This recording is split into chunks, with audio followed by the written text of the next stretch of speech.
This is Pat Windrow, live at the Cable Easel. As usual, on the last Tuesday of every month, here I am to answer phone calls if you have any questions or you want to talk about anything at all about the paintings. And the number is 348-6800, in case you didn't know. They'll show it to you on the screen again. And tonight, I'm going to be doing a scene that is geared to something more than just learning how to paint it. It is a scene which I have done here before. I have the painting with me. I did it in 1988, and it's called The Barnacle. Now, this is a painting that, this is an area in Setauket, which I have been fond of for an awfully long time. It's in the opening of the show. You may recognize that the scene is the one when the show opens, that this is one of the pieces that they clipped for the introduction to the program. And this is signed 1988. The reason that I'm doing it again is because it's not there anymore. By that I mean because of vandalism. 7 weeks ago, it was burned to the ground. So this beautiful little structure, which was 100 years old, and it was about, I believe, going to be nominated for a landmark, is gone. Everybody who knows the building and everybody who has ever had anything to do with West Meadow knows that this building was one of the more charming places to go to. The creek was on one side, the road was on the other, and here you have the unfortunate story about what happens to an area when, I'm afraid, vandalism becomes an all too often occurrence. 3 other houses along Trustees Road were burned also since January of this year. And of course, everybody is very distressed about it. So I've picked that scene tonight for you to call me, talk about it, and maybe we can have a nice dialogue about it. But the scene that I'm doing is actually the scene of a space. It's the space that the building occupied once, and the only thing left of it are those pilings that you see in the water. It's still a pretty scene. It's still very typically Long Island with the marshlands, the Spartina grass, the creek, and the lovely atmosphere in the background of all those wonderful cedars that grow along the beach areas of Long Island. So the scene itself is perfectly acceptable, and we're going to see if we can paint it. And it's something of an excuse to talk about this problem that is becoming more and more prevalent all over the country, not just us. So we should not be too consumed with personal guilt, but we should all become, I think, a little bit more aware of the behavior, I think, of the society in isolated pockets, I grant you. So there's the number, 348-6800, and let me begin by laying this out, as usual, with my what I call my tinted turpentine technique. Instead of using charcoal, I always use a sort of a dirty turpentine. And as I usually say, you can't do anything without a plan. And so the plan is to lay this out as we go along. I will try to talk to you a little bit about the subject matter in general as we go, a little bit more than what I've done. But the first thing to do, of course, in landscape is to find the horizon. And the horizon, at this point, I'm taking as the flat part of the land. And I'm going to bisect this canvas maybe 3/4 3/4, or no, I mean 1/3 is going to be this horizon line, which is the line of the marshland. Behind it are the cliffs that rise on the north shore of Long Island. The south shore does not have cliffs that it can boast about. It is extremely flat. But here up on the north shore, we do have the advantage of having a few isolated cliffs, and one of them happens to be Crane's Neck, and another one happens to be the other one, Eaton's Neck, is way a little bit farther to the east of us. But here we have the possibility of having some interesting land masses because of the rise in the land. Here, of course, are these wonderful cedars, which are always very dark against the sky. Out there at the West Meadow Beach, they've become progressively taller and taller as I have gotten older and older. I've been painting this area for a very, very long time, and I remember when these trees were actually just little sort of nubby nothings. They are now very impressive evergreens, sitting out there on this spit of land, which is the undulating shoreline of this little creek, in which boaters and clammers and all sorts of water lovers have been congregating for years. Now here is the shoreline of the creek at one particular point, and then it comes down and you see that it turns the corner, and here is the another part. I've painted this area on here many, many times for you with a palette knife and with pencils and all sorts of things, but once again I'm doing it almost as an excuse to talk about this problem.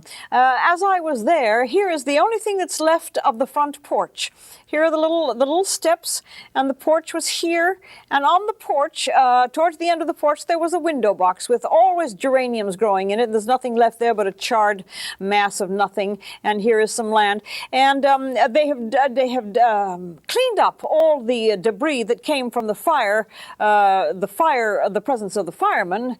And there is virtually only left what you see and the monitor here, except that floating in the water, and this is the stuff of which, well, romantic and very poignant stories are told.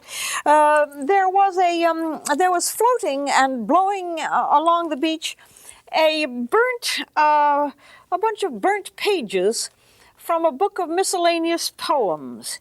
These are the dry ones. There's one here with a little bit of seaweed still stuck to it somewhere. And as you can see, there's the seaweed. Look, that's so sad, I think, this seaweed stuck to these little book of poems. And the first poem that I looked at as I picked this up off the beach said this: "And no man dared to look aloft, for fear was on every soul. There was another heavy sound, a hush, and then a groan, and darkness swept across the sky. The work of death was done." Now that's the poem that I picked up off the beach, witnessing this burned out house.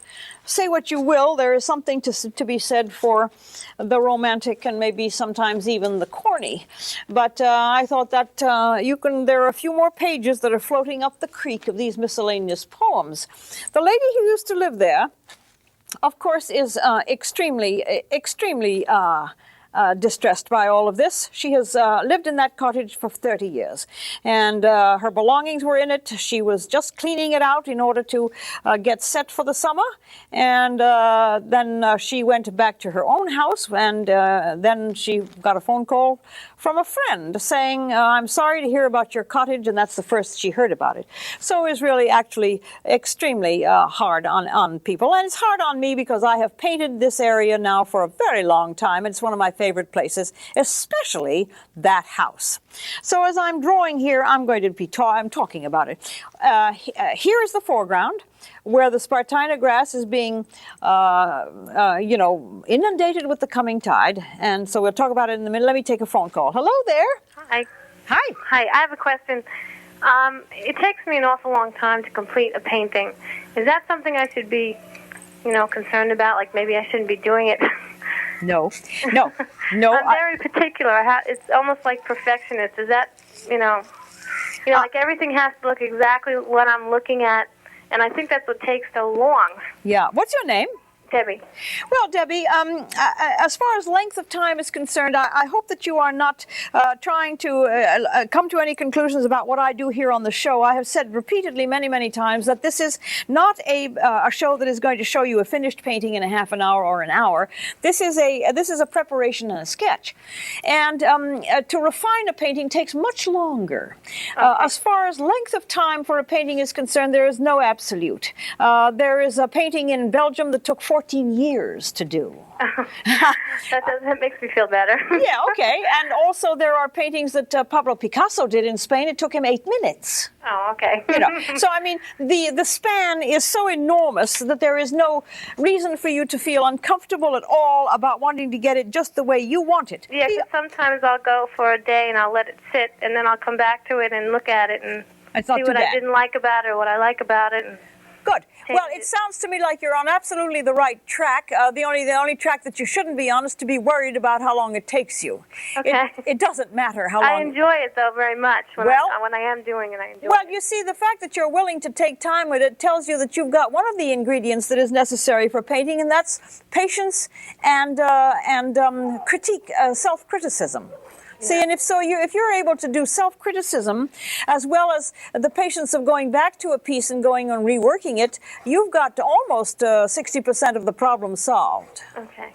So, Debbie, continue to paint and do not be so self-critical. But by golly, continue doing it.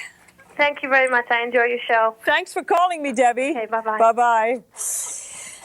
So, as I have said many times also, when I'm answering these phone calls and continuing to work, I feel that it's probably, I hope that it doesn't appear to be rude or inattentive, because it's hardly that. It's just that we find that for the interest of the show, that if I'm doing something as well as I'm talking at the same time, fortunately I'm able to do both. So I've applied the sky area with a palette knife because, as you know, we painters that go out there in the field have to deal with the changing light and the changing elements, and therefore you try and get as much done on the distance as possible and keep it extremely plain. When this shot was taken today, you may remember that today it was a somewhat cloudy day. There was virtually no sun really succeeding in coming through and burning through. A little bit this morning, but after that it was all shaded. And so the sky is very much like just a cutout. It's got absolutely no texture to it, no clouds, no anything. But that's okay. That's the atmosphere of Long Island on a day like this. And there's no point in inventing anything and trying to make it better. Let's just do with what we see here. And what we see is a cloudless and virtually so-called uninteresting sky. Except to me, it is always interesting to see a simple treatment of the sky, because then everything else appears to be much more in focus if you keep the sky very simple. The distance here, because of the atmosphere, the distance shot of that landmass, which is a crane's neck, is quite misty, a little bit on the cobalt blue side. Well, I think maybe a little bit more blue than that would probably help, and that's why the sky must go on first, so that you know what you're in for as far as color values are later, as you work towards the other motifs. So this is, and you can be very interpretive with this kind of distance shot. There is no cause, nor is there even any profit in doing a detailed version of every single bump and tree that's back there. What you're trying to do is to get a general impression of this landmass in the back. Okay, I have a signal that there's another call, so let me take that. Hello? Hello? Yeah. Hi. I watch your cable, Easel, a lot of times, and I am only 8 years old, and I don't know a good art set for a real artist set for like a child. Oh, well, I think that, are you watching this with your parents? Yes. Okay. Well, I think that it would be best for your parents to understand that buying you oils now is not a good idea, because they are very dangerous, they're messy, and they are not right for you to work with. But I think that if you were to buy some tempera colors, They're water soluble and they'll wash off your clothes and they are not poisonous. And so it sounds to me like that's probably the best idea. So they're actually called poster colors, but I use the word tempera because that's more professional sounding. Okay. What's your name? Stephanie. Okay, Stephanie.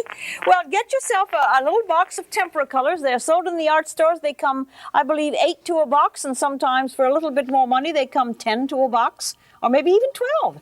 And a good brush and a pad, and I think you're on your way. Okay, Stephanie? Okay, thank you. Thanks for calling. Okay. Bye-bye. Bye. So here we have. I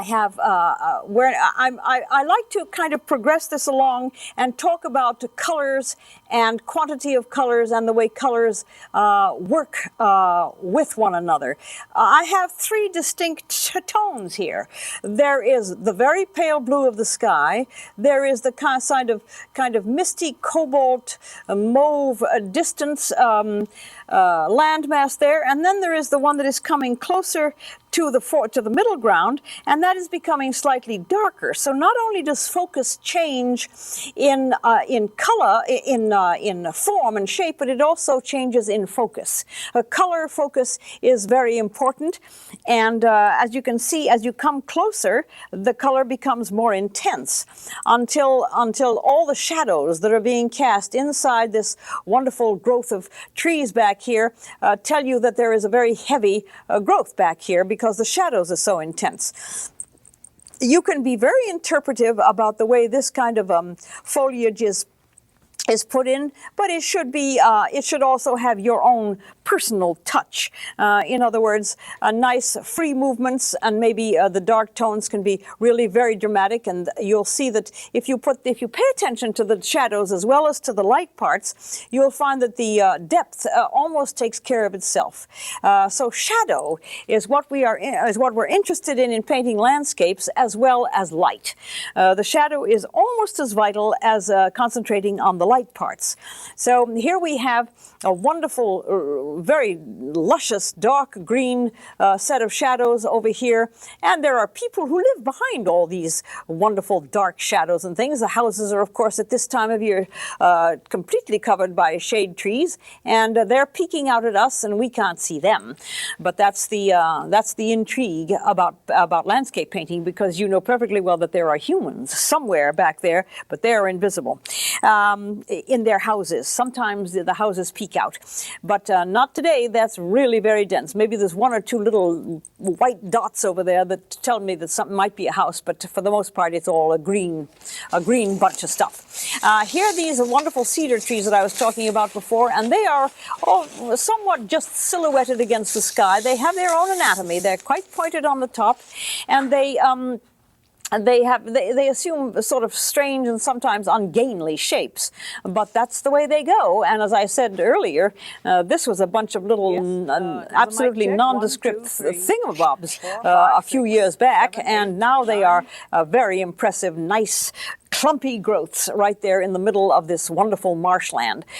This marshland, by the way, is a protected marshland, and apparently not protected enough to have saved the house that I talked to you about earlier from the vandals' touch. Unfortunately, the cottages from this area are maybe removed, at which point I think that the vandalism may become actually unmanageable.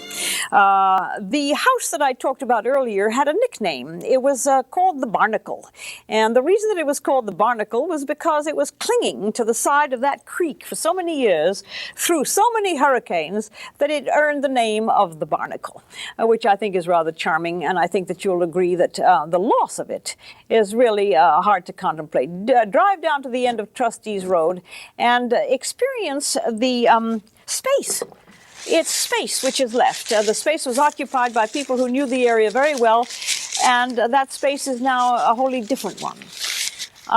It was a strange feeling today. I cannot deny it, that it was not a journey into sentimental nostalgia, but it was a thing that I had to do. When I came up here from where I live in Virginia, I had to go out there and see what had happened, and by golly, there it was. And it was somewhat disturbing, as I said earlier.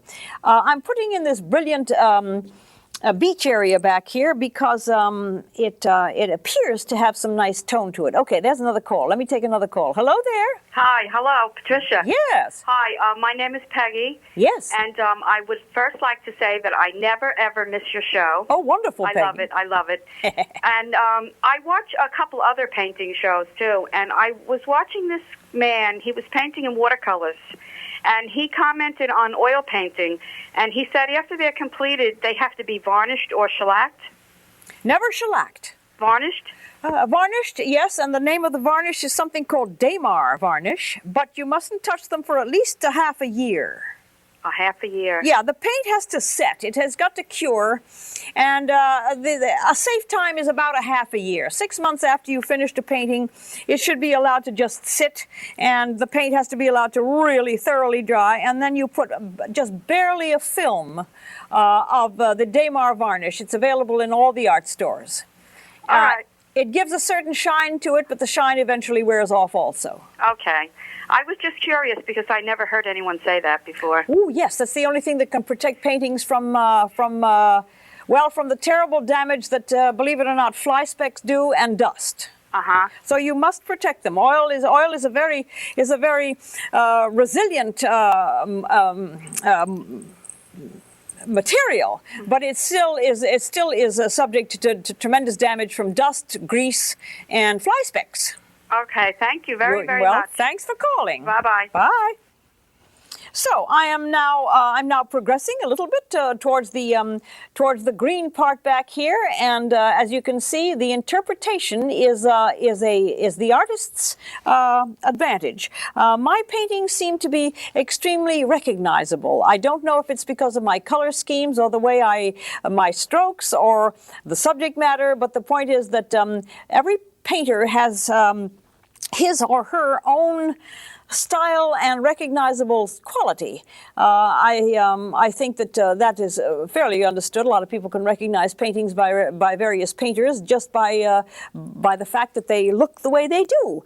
And speaking of paintings and speaking about the way they look, all of the paintings that I do on this program are now going to be included in the nice Cablevision project, which I began a year ago with the very wonderful cooperation of this station to do a show called Art for Open Lands, which means that all of these paintings that I do come up for sale. I frame them, and then we have an exhibit right here at the station, and I put a price tag on them, and then I give 60% of the price to the Nature Conservancy to buy more land in Long Island and to save our endangered area. So it worked last year, and by golly, if it works once, then you may as well do it again, and we're doing it again. It will be the last Tuesday in July. If anybody has a calendar underhand right now, they can tell me what that is, and then I'll have the number in my mind, and I shall be able to tell you the number. But it's the last Tuesday in July when the Art for Open Lands is definitely taking place. We have had to postpone it a few times, but this is the final and irrevocable date for the show. And I think that it's great fun. We have a whole bunch of people gathering here. They look at the paintings, and last year I exhibited 31 pictures and sold 27. So that's not too bad. And the Nature Conservancy was delighted with it. Their representatives will be here on that night, and so will a whole bunch of viewers. And I believe that the technique is that you will write to the station and say that you want to come to the event, and they will send you an invitation. So I think that sounds pretty simple. I think that it worked last year, and nobody seemed to have any problem with it. And we all gathered here at about, I think it was 6 in the, or 6 or 7 in the evening, and The show was on exhibit in the main part of the building, and then I did my program, and that was watched by the audience that came, and then we all gathered later in the exhibition room, and the sale took place. It's not an auction. It is all, they all have a price tag on them, and so there's no mystery about what they'll cost. They will be right there for you to look at whenever you arrive. So this is one little small promotional speech about the show Art for Open Lands. There will be other promotional materials coming out over the network to tell you more about it as the weeks come by, but it is only 4 weeks away, so let's hope that that you can mark that down in your calendar. I expect that the people who came last year will reappear because we had a very nice time, and it was great fun to see real faces coming and talking to me that I've been talking to on the phone, and they finally saw that I wasn't just an image on a screen, that I was real and breathing and so on. So anyway, the Art for Open Lands is an accomplished event, and we are going to do that very shortly, next month. Here I'm working on the amazing, wonderful color of this creek, which it seems, no matter what the time of day it is, nor the weather conditions, it always appears to be full of wonderful color. One time it may be extremely dark green because of whatever is happening in the sky overhead, and other times it's very light and vibrant blue, and so the creek is a rather remarkable body of water, and it has a lot of activity. The tides here are sometimes extremely swift. And the water running up the creek does good things. It brings, as I said, mullet sometimes from Florida, and there are flounder on the bottom of this creek a great deal. Ugly and wonderful barking toadfish. If nobody has ever seen a toadfish, they can come and put a mask on and float down this creek and see toadfish grunting away on the bottom. Probably the funniest fish that you can imagine are the toadfish, and they're all here in this creek. I have painted this. I can do it almost by memory. Not quite, but almost by memory, because I have done this for, many, many years. A generation, as a matter of fact. I think I could be safe to say is how many years I've been painting this creek. Never got tired of it. Always found it to be exactly what I wanted it to be. Surprising, mysterious, and very beautiful all at the same time. And I think you'll agree that if you can be mysterious and beautiful at the same time, that's everybody's goal, I expect. Now, as we come closer to the foreground, the water becomes darker, a strange phenomenon which I have never really understood too clearly, but I don't question it, and so I just do it. As it comes nearer to me, I'm going to just try to blend it into a darker tone, and it becomes also much richer. It may be something to do with the refraction of the shallowness of the water. You would think that it would become paler, but actually it doesn't. It becomes darker. And the blend is the thing which is important to make sure that it doesn't become darker suddenly. It has to become darker very subtly. And you can give it some texture as you go along, but I'm using ultramarine, a touch of alizarin crimson to get rid of the intense blue of it, and as I say, I don't want it that blue. That's too dark. I'm talking a great deal and probably losing concentration at this point. However, to talk and do this all at the same time is something of a tricky performance, I suppose you could say. So here I'm going to blend it, and the only way you can really do this smoothly is with a brush. I have done it with a palette knife, and it's interesting, but it's never as smooth. So anyway,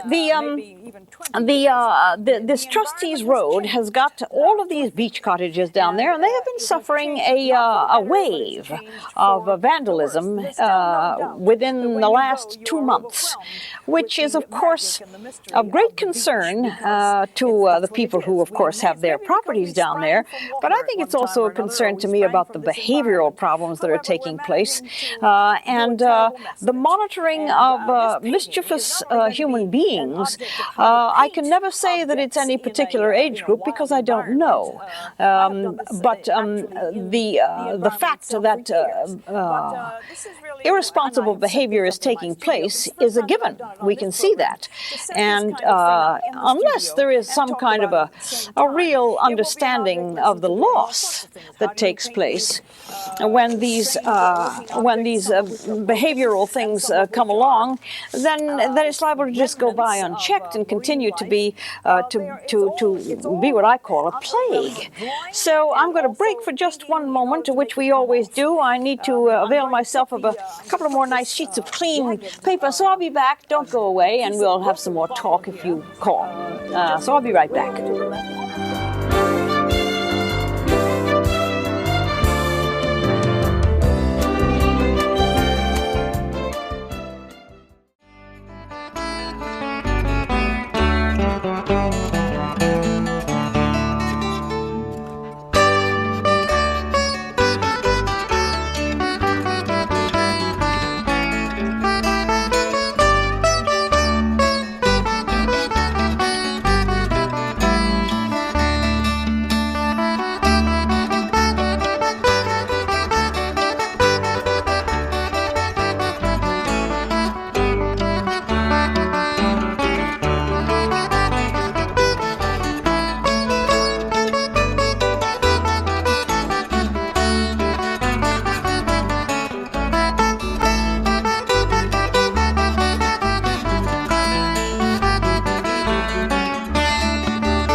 Here we are back again, and to continue for the last part, the last half of this program, which is a program of, as you may have guessed so far, a painting program. And I've chosen this scene of a wonderful spot in the viewing area. If in case you have just tuned in, and if you have been tuning in all along, just bear with me for a moment while I try and catch up the people who may have just tuned in. This is down in Setauket at the end of Trustees Road. The space that I am painting now was occupied. Now you may be able to see this. I'll just hold this up once more. It's not the same day, but this is the painting that came from this particular space. And this is the one I'm doing now. This is it. The house was there. And it's just to refresh your memory about what I'm doing and to talk for a little bit about it still. We read an awful lot about the lack of funds for doing this and for doing all sorts of things like restorations and to save endangered species and to save land and so on. But we also don't talk about the incredible amount of cost that it is when things that can't be replaced are taken away. There is actually no cost that you can put on it because you do not replace a 100-year-old house. You just kiss it goodbye, and that's the end of it. And that's exactly what had to happen here. The fact that the little Barnacle, which is what the name of this house was, had survived some very, very severe storms. I mean, we all know that Long Island has gone through things all the way from something called Gloria to Agnes, and I do believe I remember some that go even further back than that. And that little building on stilts withstood those enormously dangerous hurricanes for all that time. And in a matter of just a few seconds, mischievous behavior wiped out the wonderful survival of that building. It's not acceptable behavior. And I think that if to catch the culprits and to find out who did it would, of course, be a satisfaction to be able to either punish them or to tell them what a horrid thing they did. But it's also the fact that it doesn't bring it back, which is the most frustrating part of the whole thing.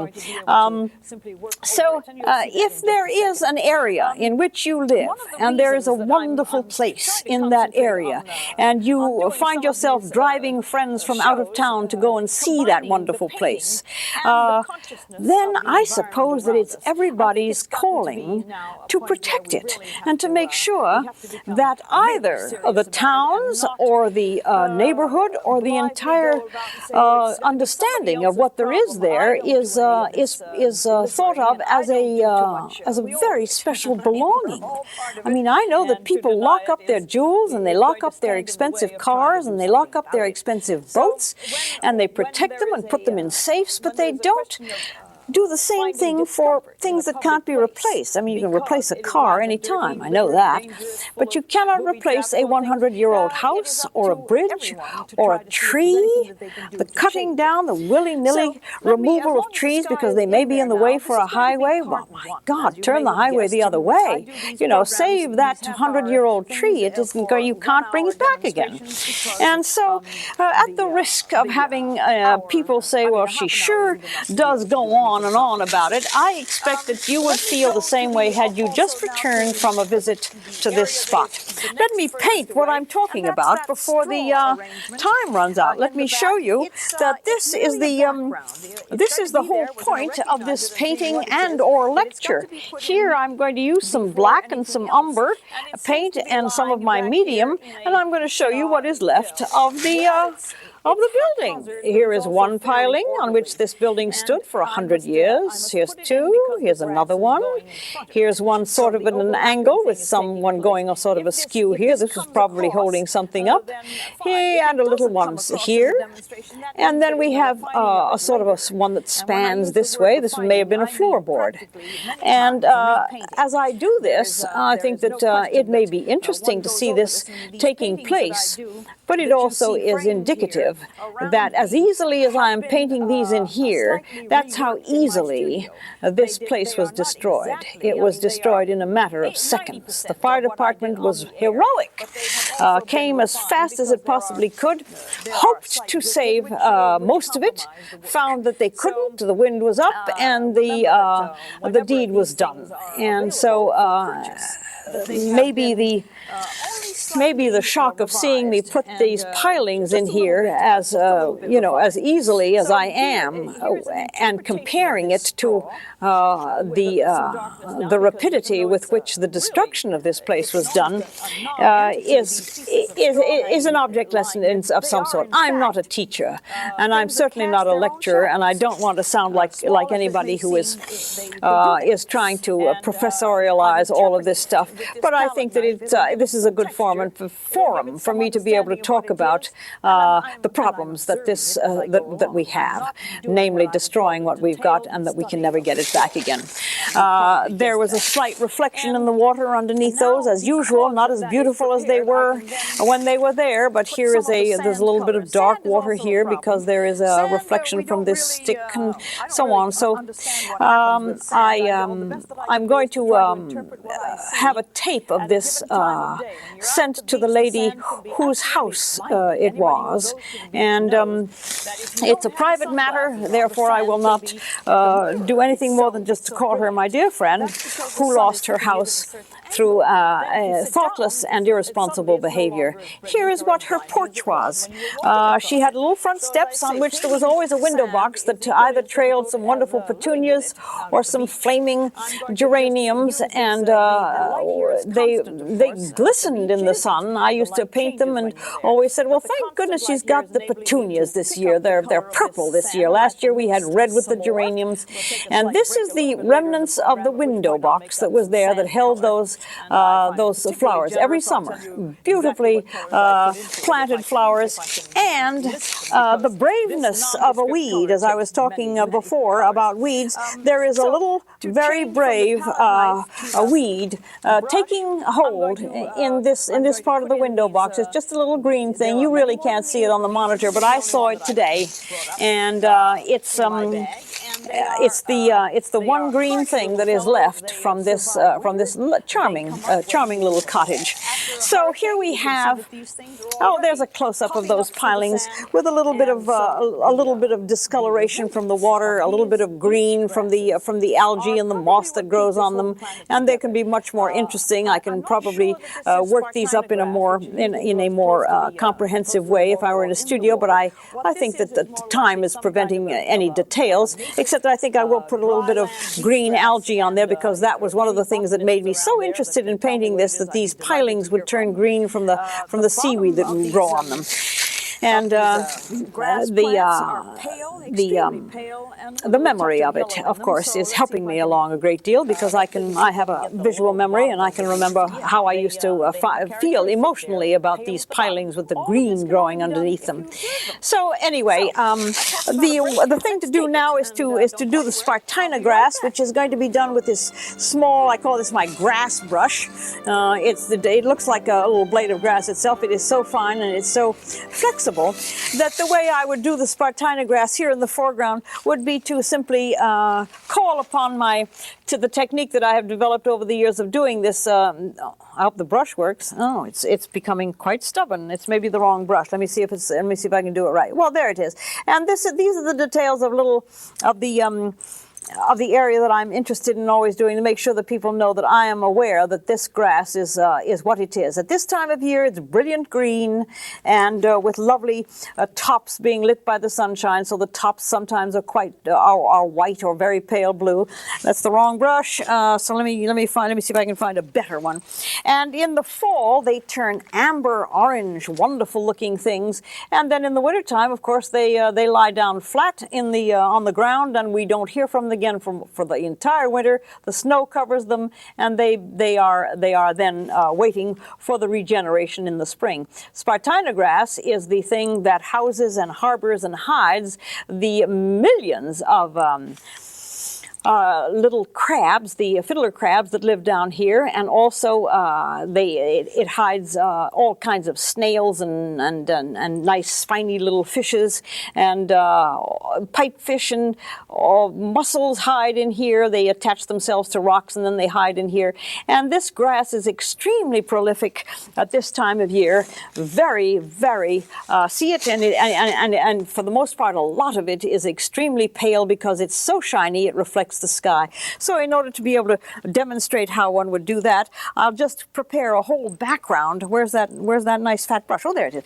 The whole background for it, so that I can show you that with a brush full of very pale blue, you can make the grass shiny. So the background is prepared with the dark, and then overlaying this dark area will come all those wonderful shiny blades of Spartina grass. This is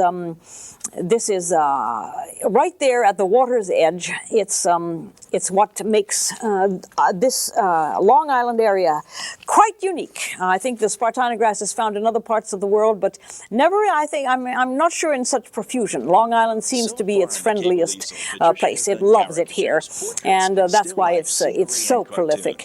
The Indians, I understand, used to take this grass and make grass baskets out of it, because the stems are the blades rather are very, very long, and there are I'm sure the museums at Stony Brook have got examples of the grass baskets that came out of the Long Island Indian culture that was here for a long time. The Indians were here an awfully long time ago. Mr. Engelbright has found artifacts underneath his garage when he was redoing his garage over on Lake Street in Setauket, and has found evidence of pottery going back a very, very long time, 1,000 years and more. So if we think that we have discovered Long Island as a great place to live, we don't know the half of it. As Al Jolson said you ain't seen nothing yet, because the history of this area is rich, and it should remain and become richer as time goes by. But we better do it ourselves. We better try and help it along. And here is what I'm talking about. Get the brush has to be extremely flexible. It's got to be full of very pale paint. It could be much better done. We're running out of time, but I did want to show you how you would handle the wonderful texture. And this can go on and on and on. You could keep doing this 100 times. The more blades of this, the better. The more mysterious it is, the more skillful it would appear to be, and the more authentic. I think that from the monitor you can see how that grass is actually, we know it's green, but the sky has caught it and has made those shiny leaves, which are maybe even wet sometimes, very, very bright. This is all and they get smaller, of course, as they go into the distance. It's the ones that are in the foreground that are so long. If anybody wonders about whether or not I'm going to be doing this again, I do it on tape. You will see my program on tape during the week, during the month rather, and it's only on the last Tuesday of every month that I'm here live. So call me now. I think the time is running out if you have anything to say, and then we'll talk again in 30 odd days, I suppose, is the way it would go. The business of doing a painting, I'm glad that I signed that other one that I showed you before. It's signed right on this show. I remember doing it, and I didn't realize that it was as long ago as 1988, which is not that long ago, but it's nevertheless longer than what I thought it was. I'm going to sign it down here, but then I'm going to continue with some of the details. The signature always seems to get caught in the last minutes and never really gets done. So I'm going to sign it. You sign it usually down in the lower right-hand corner. Sign it when the paint is still wet, because if you sign it on dry paint, it becomes an overlay and it's easily removed. And so if the painting ever needs to be cleaned, the signature will be removed if it has been signed on dry paint. So it must marry into the wet paint underneath it. And I'm going to put the year. I'm going to put 1992 and hope that whoever buys this, if somebody decides to buy this, that they will remember that in 1992 I kind of made a silent plea that we begin to really treat our area with a lot of kindness. I have not put the beach area in, so let me see if I can pull that off. The tide was coming up, but when I began to start this picture, there was a little bit of beach area here, and as I see, my monitor has told me that the beach has now become water. But that's what happens when you're out there working, and the tide changes. All of a sudden, what you thought was beach is gone because the tide has come up. And this is the one evidence that I'm working live. I have a tide has changed the look of the picture from the time that I began drawing it, and that is maybe 20 minutes. So the tide doesn't take very long to come up. So this little beach area here, and all along here, there's more than likely the bright places that I see on my monitor are probably stones and pebbles and rocks and whatever it may be that is left on this area. I remember sitting right out here on this little spit of sand, right on the steps that came down from here, and talking to my friend, and then we would set up a picnic table and have water by the beach, and then as the late afternoon came by, we all began slapping our arms because the mosquitoes were out.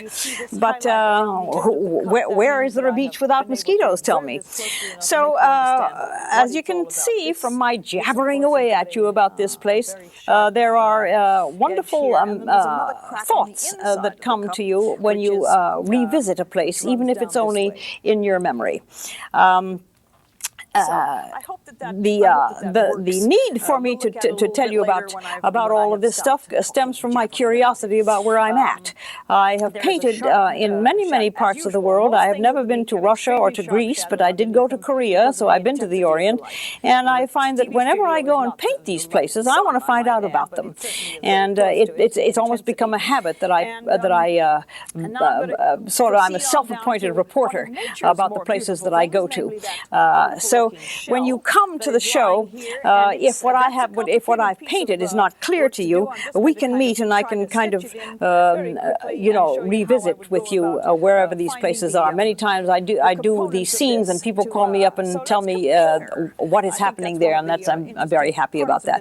Okay, there's a phone call. Good. Hello there. Tell me your name. Lillian Turk. Yes. Do you remember me? Yes, I think I do. You used to come down to Bungalow 13 and paint. Yes. How are you? Oh, I'm fine. Good. And how have you been? Well, okay. I kind of left the area, but there's no getting rid of me. I'm back again. Well, I was watching you paint. Yeah. And I thought, there was a house a little cottage on there. Uh-huh. And where did it go, Yeah. And the girl just told me that it burnt down. Right. That's why I'm doing the show, so that I can talk about this business of things being burned down. It did not burn down accidentally. It was set on fire. That's what I thought. And Yes, I remember. So long ago, wasn't it? Yep. And no, I mean, this burning took place only... No, I mean... Yeah, of course. This thing has been here for 100 years. I mean, I haven't, nor have you, but the house has. I've always been there. I'm pushing 80, so I almost been there. Well, I'm so pleased that you called me. Yeah, I'm glad you remembered me. Well, of course. Why wouldn't I? I've been going down there so often. It's almost my favorite stomping ground, and so I do remember. I remember you painting sitting on the roof of the car. The secret's out, sitting on the roof of the car, right? Right. I guess I've just sat about everywhere on this area and been looked at as the lady painter who will just go any place. You used to come down with your son. Right, you are. He was little. Yeah, they're not that anymore, I can guarantee you. Well, it was nice talking to you. I'm so pleased you called me. Thank you. Thank you. Take care. Bye-bye. Bye-bye. See, all these nostalgia shows, I've got them all beat. I've got live ones out there calling me about real stuff, not manufactured sitcom stuff. This is real, and it makes one feel really, it's a lovely feeling. And I must say that if sentimentality is making everybody sick, you better turn off your TV set. But I'm having a great time. There are, when I talk about the sun catching blades of grass, I think that even though people may not be aware of it, but they're aware of it. They just haven't concentrated on it because they haven't been painting it. But my guarantee, as many times you'll see a guarantee on a toothpaste tube, my guarantee that on your paint tube, that if you get out there and you work in this environment, you will learn things about the place that you're sitting in far better than if you don't go. And it isn't just an exercise in doing a painting, it's an exercise in understanding what we're doing here, I suppose. And I'm glad to have this public forum to be able to do this. Let me once again just talk briefly about the Art for Open Lands, which will take place at the end of July, right here at the Cablevision building at 1600 Motor Parkway in Hauppauge. The people who write in and want to attend the show will be given an invitation by mail. Okay, I have another call. Hello there. Hi, I'm wondering, I understand that starting a hobby of oil painting could be expensive, and I'm wondering what the difficulty in just buying a yellow, a red, and a blue and mixing your colors on a palette would be. Well, tell me your name first. My name is Robin. Robin. First of all, you used the word difficulty. Difficulty is in every field, So red, blue, and yellow are the primary colors, and from those three stem all the colors of the rainbow. So, there is nothing wrong with starting with yellow, red, and blue. But you also must add two other colors, namely white and black. So with those 5 colors on a palette, you can actually produce any color you want. Robin, are you there? Yes, I'm here. So, I mean, I didn't know if I was getting so dense that it was difficult to follow. You can, in fact, do that. It would be an extraordinary experiment for you to do that, to be able to understand what it is that you're doing to get what color. I would recommend it.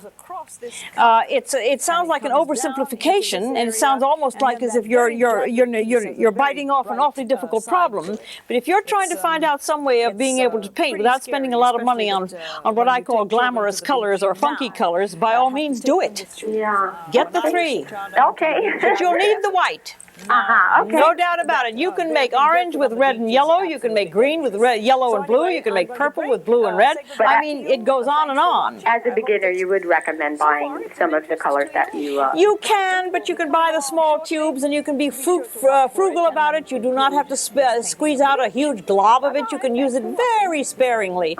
And I am very conscious of the expense of this kind of thing, and I have always been very stingy and very cheap, and I will not spend more than necessary, even though it's my profession. So there are many ways of being able to do it without spending a fortune. Okay, great. Good. Well, thank you very much. Thanks, Robin. Bye-bye. Bye-bye. I'm trying to just give a little bit more texture because time has been kind to me this time, probably because there is no architectural problem here. The architectural problem was taken care of by the arsonist that set this place on fire.